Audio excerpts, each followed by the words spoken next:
சொல்லுங்க.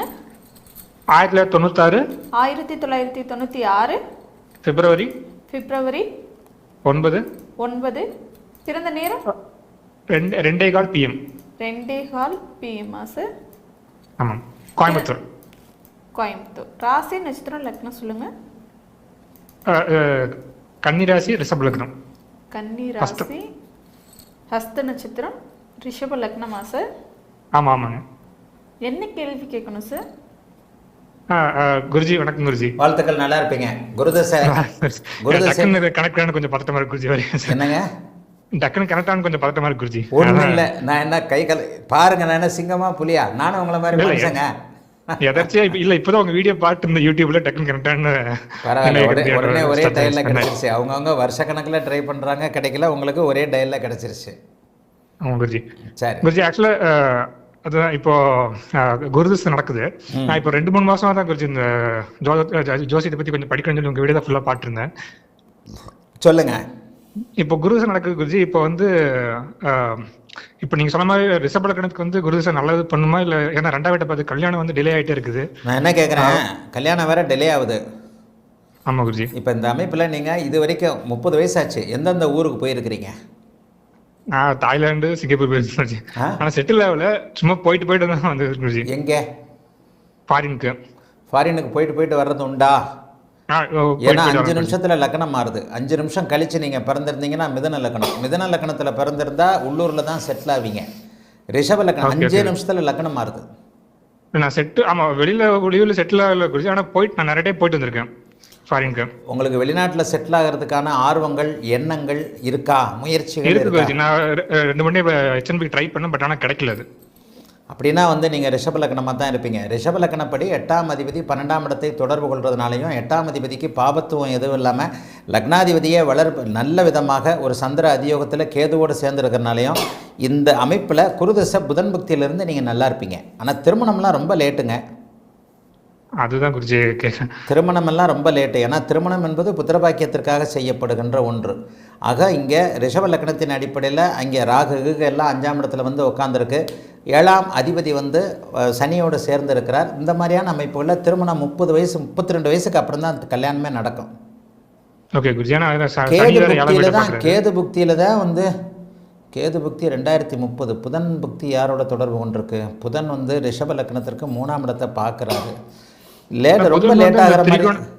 திரிகோணத்தில் கனெக்ட் ஆகிருக்கு. 1-5-9 கனெக்ட் ஆயிருக்கு. 1-5-9 கனெக்ட் ஆனால் கல்யாணம் நடக்காது, புள்ள தான் பிறக்கும். அதுக்காக கல்யாணம் எப்போ நடக்குதுன்னு பார்க்கணும்ல. ஓகே குருஜி. கல்யாணம் இப்போ இதில் என்னன்னா 5 நிமிஷம் தள்ளி பிறந்திருந்தீங்கன்னா வெளிநாடெல்லாம் போக முடியாது. Okay okay Guruji. 5 நிமிஷம் தள்ளி பிறந்திருந்தீங்கன்னா அது வேறு விதமான ஒரு பலன்களை தரும். ஜோதிடம் தப்புறது இந்த மாதிரி லக்கண குழப்பங்களில் தான். 5 நிமிஷம் தள்ளி பிறந்திருந்தீங்கன்னா குருதசை புதன் பக்தியில் 2028 கல்யாணம் ஆகிடும். 29. எப்படி இருந்தாலும் 33 வயசு ஆகும் உங்களுக்கு. ஓகே குருஜி. 33 வயசு ஆகும். ஒருவேளை நீங்கள் உண்மையிலேயே வந்து ரிஷப லக்னத்தில் தான் பிறந்திருக்கிறீங்க. சுக்கிரன் வேற பாதிக்கப்பட்டிருக்கிறாரு, சந்திரன் வேற பாதிக்கப்பட்டிருக்கிறாரு. 3ஆம் அதிபதி, 7ஆம் அதிபதி, 11ஆம் அதிபதி எல்லாமே பாதிப்பு தெரியுதா? ஆமாம் குருஜி. ரிஷபத்தின்படி 3ஆம் அதிபதி ராகுவோடு சேர்க்க, ஆமாம் 7ஆம் அதிபதி சனியோடு சேர்க்க. ஆனால் அது டிகிரி வைஸ்ல 2 பேருமே இப்போ சனி வந்து 23 டிகிரி, செவ்வாய் வந்து 1 டிகிரியில் தான் இருக்காரு குருஜி. என்ன இருக்கட்டும், ஆனாலும் சேர்க்க தான் 30 டிகிரி 28 டிகிரி விளக்கம் இருக்குது. ஒரு ராசிக்குள்ள அவங்க 2 பேரும் இருக்கும்போது அந்த பாவத்துவ அமைப்புகள் இருந்தே தீரும். Okay okay Guruji. சரி, இப்போ இப்படி வர்றீங்களா? சுக்கிரனே பாதிக்கப்பட்டிருக்கிறாரா? கேது கூட சேர்ந்து சுக்கிரன் எப்படி பாதிக்கப்பட்டிருக்காரு? கேது கூட சேர்ந்தனால சொல்றீங்களா? சனியோட சேரலையா? நல்லது மட்டும்தான். சனி கூட சேர்க்க. ஆமா, அது அப்படி பார்த்தா சுக்கிரன் 6 டிகிரி, சனி 23. மனசை கழட்டி வச்சுட்டு தான் ஜோசியம் பார்க்கணும். இந்த பக்கமும் பார்க்கணும், அந்த பக்கமும் பார்க்கணும். டிகிரி பார்க்கறது கண்டிப்பாக அவசியம். ஆக இந்த அமைப்பில் கொஞ்சம் திருமணம் கொஞ்சம் தாமதமாகும். 32-33 வயசு ஆகிடும். 33 வயசில் தான் திருமண அமைப்புகள் எனக்கு காட்டுது. ஏன்னா நீங்களே வந்து இன்னும் செட்டில் ஆகாமல் இருப்பீங்க. உங்களுக்கே கொஞ்சம் தயக்கம் இருக்கும். தயக்கம் இருக்கு. பட் செட்டில்லாம் மோஸ்ட்லி ஆக்சுவலாக நாங்கள் ரொம்ப ஏழ்மையாக தான் ஸ்டார்ட் பண்ணோம். பட் இன்னைக்கு வந்து ஓரளவுக்கு எல்லாமே வெல்த்தியாக செட்டில் ஆகிட்டேன். அது எல்லாமே நானே சம்பாரிச்சது தான், ஓனாக சம்பாரிச்சது தான் அது. சரி, செட்டில் ஆகிட்டீங்கல்ல? ஆமாம் குருஜி. அல்லது ஒன்று நீங்கள் செட்டில் ஆகாமல் இருந்து உங்களுக்கு தயக்கம் இருக்கணும். அப்படி இல்லைன்னா உங்களுக்கு எக்ஸ்பெக்டேஷன் ஓவராக இருக்கும். இந்த ரெண்டு விஷயம் அது தான். மேபி எக்ஸ்பெக்டேஷன் தான் நிறைய டிலே ஆகுது நினைக்கிறேன் குருஜி. செட்டில் எனக்கு தான் இப்படிப்பட்ட சொல்றேன். பெண் அமையணும், எனக்கு இப்படிப்பட்ட பெண் அமையணும்னு சொல்லிட்டு தட்டி கழிக்கக்கூடிய இந்த மாதிரி 33 வயசு இந்த அமைப்புக்கு வருதுன்னா மனசுக்குள்ள ஒரு கற்பனை அமைப்புகளை வச்சிருப்பீங்க, என்னுடைய மனைவி இப்படி இருக்கணும்ட்டு. மேபி அதனால பாருங்க, இதுக்கு அர்த்தம் என்னன்னா நீங்க தாங்க உங்க திருமணத்துக்கு தடை. ஆமாம் குருஜி. நீங்க தான் உங்க திருமணத்துக்கு தடை தாங்க உண்மை. இதுதான் உண்மை. இதை கேட்குறதுக்கு கசப்பாக இருந்தாலும் இதுதான் உண்மை. இந்த காலத்து இளைஞர்கள் 2K கிட்ஸு 90 கிட்ஸு இப்போ இங்கே எல்லாருமே அப்படி தான் இருக்கிறீங்க. எங்கள் காலத்துலலாம் நாங்கள் அப்படி இல்லைங்க. நான் உண்மையை சொல்கிறேங்க. நான் பொண்ணு பார்த்தது ஒரே ஒரு பொண்ணு, அவள் என் ஒய்ஃபு. நான் பொண்ணு பார்க்க வரமாட்டேன்னு எங்கள் அம்மா அப்பா கிட்ட நான் பொண்ணு பார்க்க வரமாட்டேன்னு எங்கள் அம்மா ஒரு பயங்கரமான கேள்வியை தூக்கி போட்டுச்சு.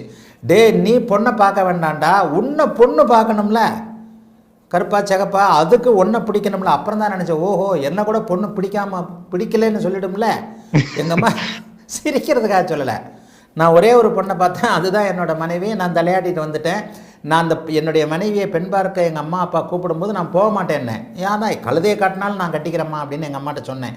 ஆனால் எங்கள் அம்மா என்ன சொல்லிச்சு, உன்னை பொண்ணு பார்க்கணும், நீ கண்ணங்கரையில்னு இருக்கிற, உன்னை பிடிக்கலன்னு சொல்லிடுச்சுன்னா என்ன பண்ணுறது, முதல்ல வந்து தொலைன்னுச்சு. இப்படித்தான் உண்மை. எங்கள் காலம் அம்மா அப்பா யாரை காட்டினாலும் ஒரு குறிப்பிட்டதில் அது இது. ஆனால் நீங்கள் அப்படி இல்லைங்க. உங்களுக்கு அதிகமான எக்ஸ்பெக்டேஷன்ஸ் இருக்குது. இந்த மாதிரியான இடங்களில் 7, 9, 7, 11, 3 பாவகங்கள் ஒரு மாதிரியான பாவத்தன்மையை அடைந்திருக்கும் போது நியாயமாக உங்களுக்கு 25, 26 வயசில் கிடைக்கக்கூடிய நீடித்த தாம்பத்திய சுகம் கிடைக்காமல் போக வேண்டும். அதற்கு நீங்களே காரணமாக இருக்க வேண்டும். இதுதாங்க எனக்கு தெரிஞ்சு உங்கள் லக்ன குழப்பங்கள் இருக்கிறது. அப்படி இருக்கும்போது 33 வயதில் தான் கல்யாணம் ஆகும். அப்போ 33 வயசுன்ற போது 2028 பிற்பகுதி 2029 ஆரம்பம். அதுக்கேற்ற மாதிரி கேது புக்தியில் இருந்து புதன் புக்தியோட கடைசி, கேது புக்தியோட ஆரம்பத்திலேருந்து தான் உங்களுக்கு அமைப்புகள் இருக்கும். கொஞ்சம் பொறுமையாக இருங்க.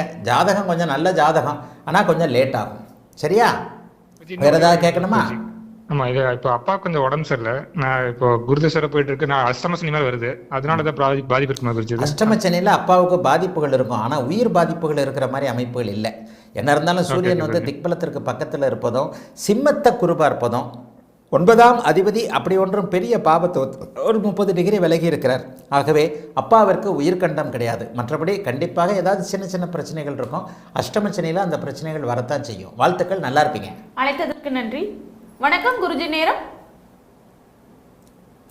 வணக்கம்.